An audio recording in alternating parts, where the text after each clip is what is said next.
Few footballers defined an era quite like Fernando Torres. Nicknamed El Niño, the kid, he burst onto the scene at Atlético Madrid, a teenage captain who carried his boyhood club through its toughest years. By the time he arrived at Liverpool in 2007, Torres had already built a reputation as one of Europe's brightest strikers. What followed was the stuff of legend. In 3.5 seasons at Anfield, Torres became unstoppable.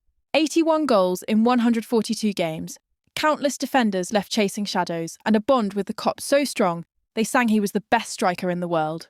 For many, he was Liverpool's ultimate number 9 of the Premier League era. The next chapter was harder.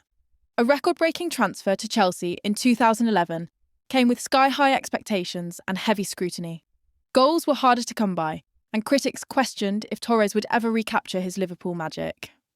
But then came that night in Barcelona, the moment that cemented his place in Chelsea history. In the dying minutes of the 2012 Champions League semi-final, Torres raced clear at the Camp Nou, rounded Victor Valdés, and slotted home the goal that sent Chelsea to the final. It was redemption, and a memory Blues fans will never forget.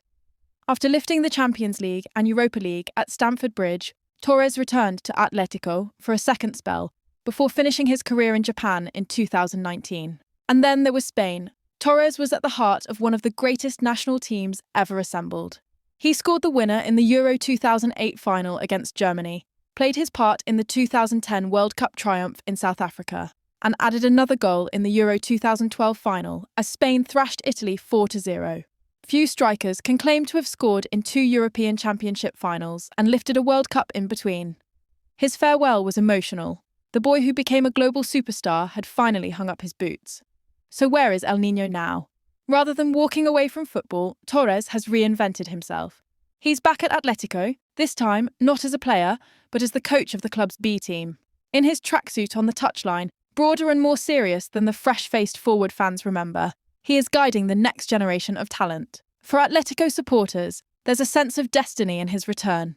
The teenage captain who once carried the club on his back could one day lead it from the dugout. And for Liverpool and Chelsea fans, there's a quiet satisfaction in watching a player who gave them some of the most unforgettable nights of their lives, finding his second chapter in the game.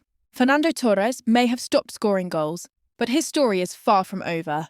El Niño has grown up, yet in the memories of fans across the world, he will always be the kid who made football magical.